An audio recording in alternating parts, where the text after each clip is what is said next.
apakah perintah mengikuti imam itu juga mencakup semua tindakan dan bacaan hingga sifat-sifat detailnya?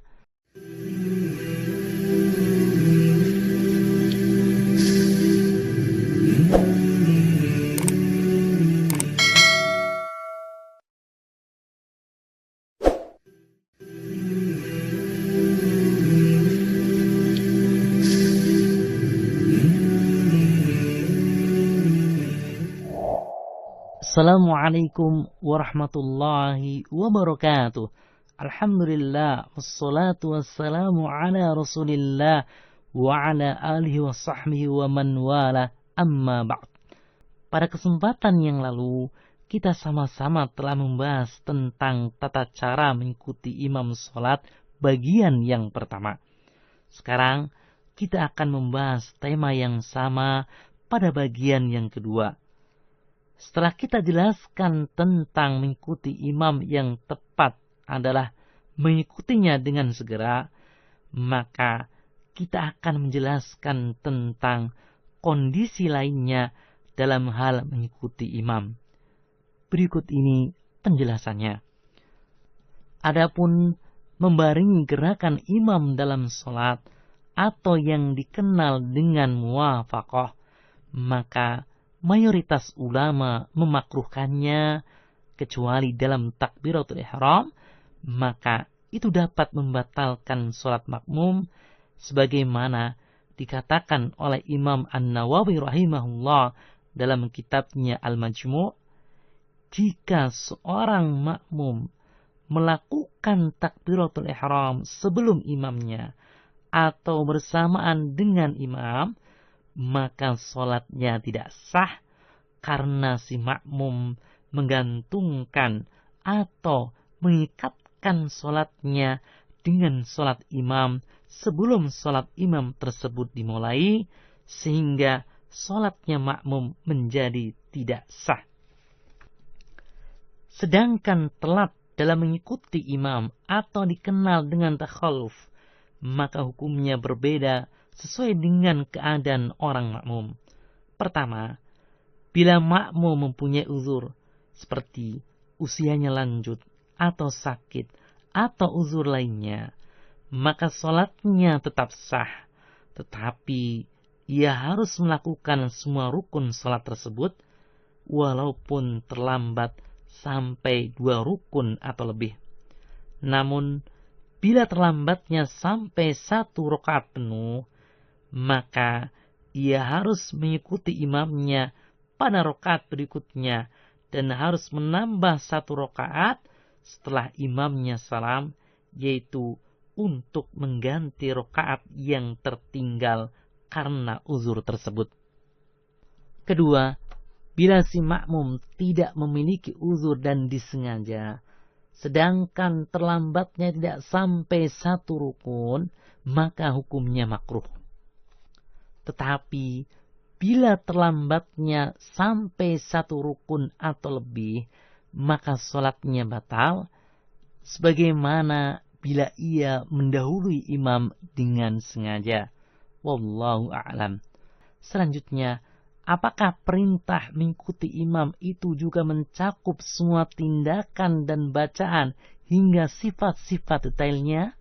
Misalnya, saat berdiri, ketika imam meletakkan tangan di bawah pusar, bukan di atas dada, apakah makmum juga diperintahkan untuk melakukan hal yang sama? Atau saat i'tidal, ketika imam menyedekapkan tangannya, apakah bagi makmum yang misalnya berpendapat lebih afdol menjulurkan tangannya, dianjurkan untuk mengikuti imam dalam bersedekap?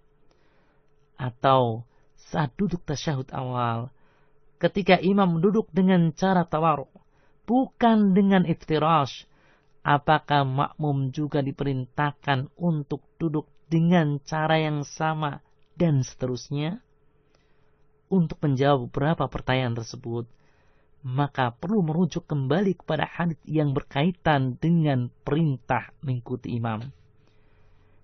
Rasulullah sallallahu alaihi wasallam bersabda, "Innama ju'ilal imamu liutamma bih." fa idza kabbara fakabbiru wa idza raka'a farka'u wa idza qala sami'allahu liman hamidah faqulu Allahumma rabbana walakal hamd wa idza shalla qa'iman fasallu qiyaman wa idza shalla qa'idan fasallu qu'udan ajma'un.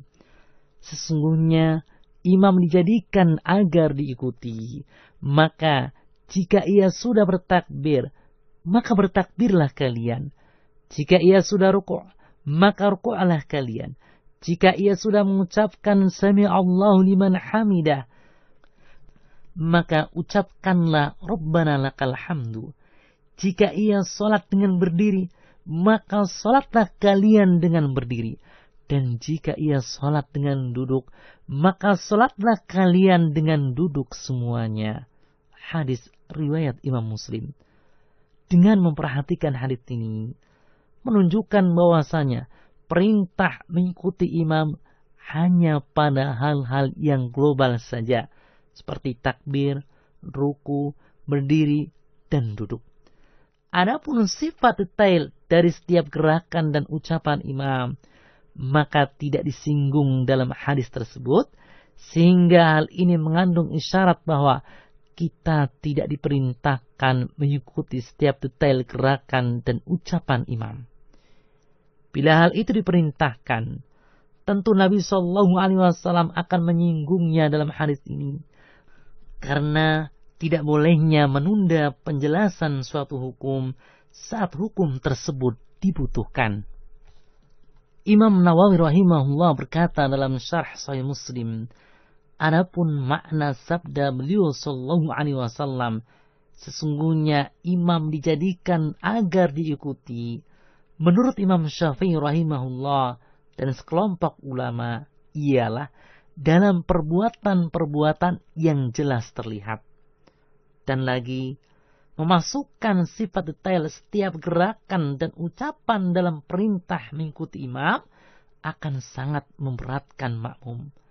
Tentunya syariat tidak menginginkan hal itu. Jadi, dari uraian tersebut, kita dapat menyimpulkan bahwa mengikuti imam dalam gerakan sholat adalah wajib, dan yang tepat dalam masalah ini adalah dengan cara mutaba'ah, yaitu mengikuti imam dengan segera tanpa mendahulinya, tanpa berbarengan dengannya, dan tanpa melambatkan diri.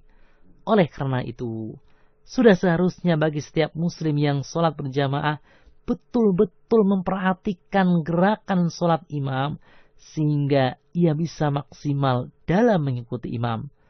Demikianlah penjelasan tentang masalah makmum mengikuti imam bagian yang kedua. Semoga pembahasan ini semakin menambah hasanah ilmu agama kita, dan yang paling penting adalah bisa kita amalkan dan dakwahkan kepada orang lain. Semoga Allah Subhanahu wa taala memberikan taufik dan hidayahnya kepada kita semua untuk bisa melaksanakan sholat 5 waktu secara berjamaah dengan baik dan benar. Amin. Wallahu a'lam. Wassalamualaikum warahmatullahi wabarakatuh.